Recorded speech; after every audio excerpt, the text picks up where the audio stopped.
Hello, my name is James Holland. I am from the United States in a state called Tennessee, close to Nashville. Nashville, Tennessee is the home of country music, but don't let it fool you. There's a lot of rockers here.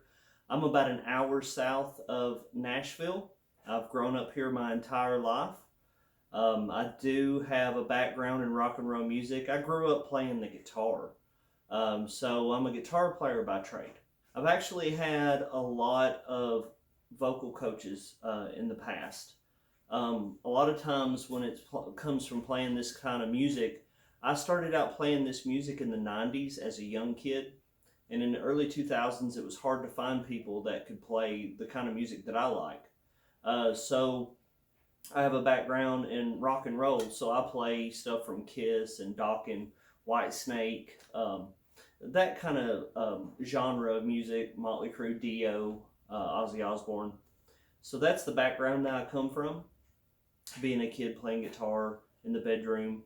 The guitar was cool because I didn't have to sing, I didn't have to be out front, but I was like one of the loudest people. So when it came to guitar soloing, it was my time to shine, and I was okay with that for a very, very long time. Well, I've always wanted to be a singer, so playing guitar and seeing people like Paul Stanley, I know he doesn't do leads, but he plays guitar and sings at the same time. That always really called to me, seeing guys like Blackie Lawless, people that could just do multiple instruments. Being in Nashville, seeing Cinderella several times and seeing how great Tom Kiefer was. Um, as I got older, that appealed to me more because I found myself singing in the car, singing in the shower.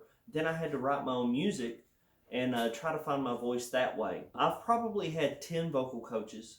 I was trying to find lessons long before the internet. So, you're basically going into music shops and you're just looking for something on a flyer, something you walk in, there'll be a poster board or bulletin board, and you're just making calls. So you didn't have um, all of the flavors of coaches that there are now available on the internet. My first coach was an opera coach. I remember we sat down and I told her I was a big fan of Kelly Clarkson's voice. I remember we sat down at the piano and she was going singing this song. I think it was Breakaway. And then when it got to the higher parts of the song, she just would not allow herself to get up in that range. She put limitations on herself. I didn't know this at the time. Thankfully, with my training, I know exactly why she could not sing those notes in the mode what we call overdrive, because in overdrive it has its limitations. So I did that for several months. I did a rehearsal show with them and I sang a Dokken song. Looking back, there's no telling how bad it was. I've had vocal coaches from coaches associated with American Idol.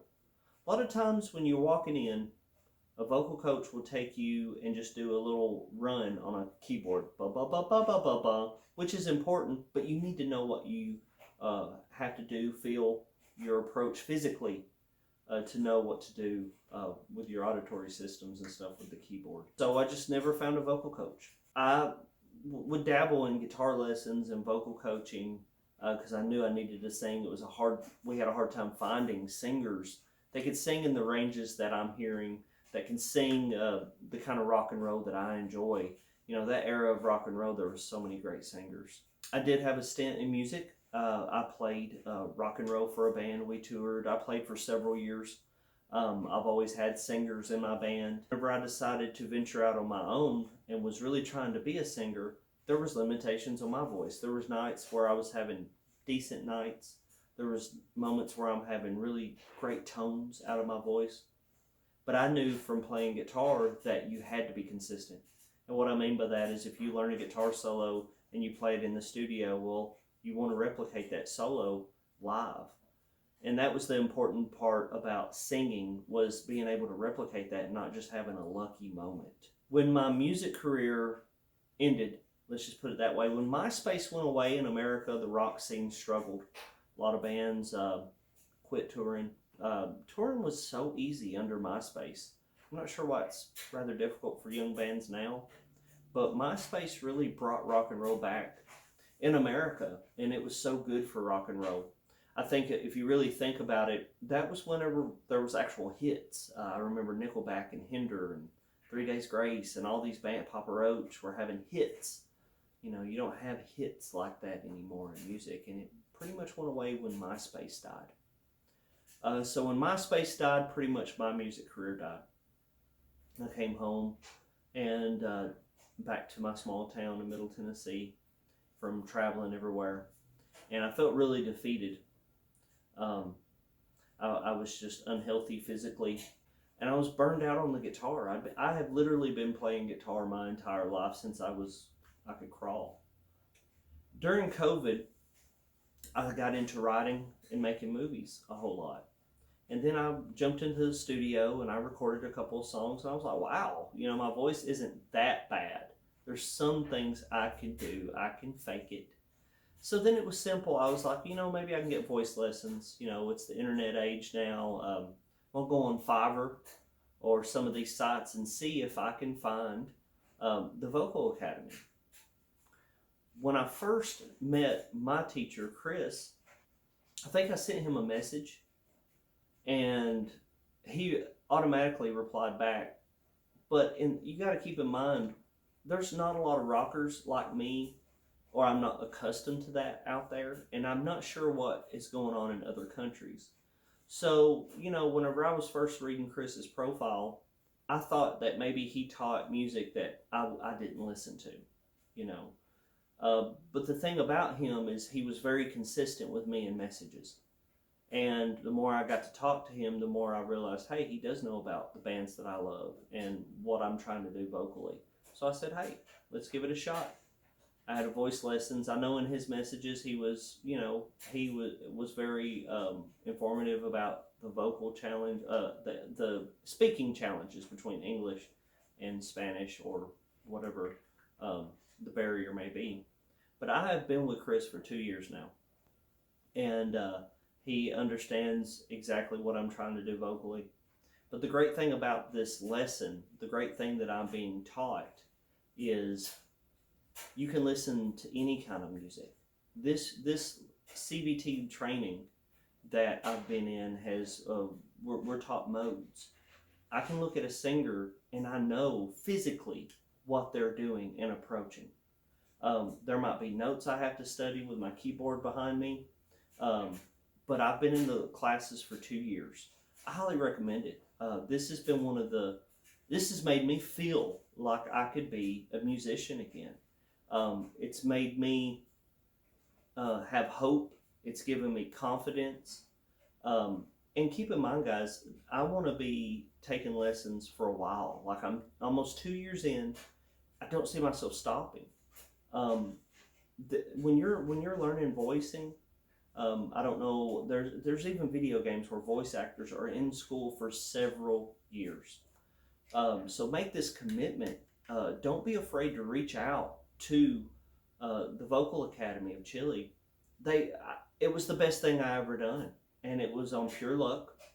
I do come from a background of a lot of vocal coaches and music, so I just want you to know, give it a shot, try them out.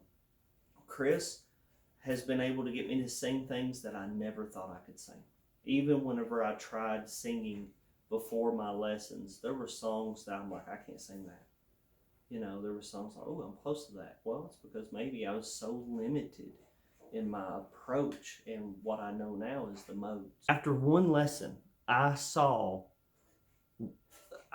he was able to take a song and us approach it, study it, and then I knew what to practice outside of that lesson. But in that one lesson, I knew I finally had the coach that could show me, unlock something that's always been a mystery to me. I started Googling, how long is it going to take to be a good singer? You know, and I believe in the hard work. I believe in the 10,000 hours. Even when I met Blackie Lawless, he talked about how they played 63 songs a night, and he did that 4 to 5 times a week for years. Even when I read online, it would take 3 years to be a great singer. You know, I think, honestly, I don't see myself never having a coach from this academy or never having Chris as a coach. It's such a healthy, productive learning environment that I'm in, and I'm very, very thankful. And I feel confident knowing that I could take any song and in our lesson say, hey, help me figure out what the singer's doing. And we analyze it, and he shows me, and he helps me so much. I'm thankful for this academy, and I can't urge you enough to reach out, get that lesson, let them show you. This is a voice lesson that can literally change your life, and you're not just learning a technique. You're learning how to sing. You're learning how these singers are approaching each one of these songs, and it doesn't have to be rock music. It can be. We've talked about pop. We've talked about country. We've talked about folk singing. We've talked about Pavarotti before. So there's a lot that we have went over in these 2 years. And then there's certain singers that I haven't approached him about just yet, because it's like, hey, I'm mapping out how I want to train my voice.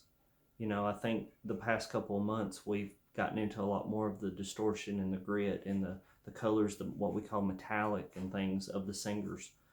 So, if you're wanting to be a singer, or if you're a seasoned singer, or if you're a singer that's having health issues with your voice, this academy can help you, and it's totally changed what I project my career to be in music, and I'm very, very thankful.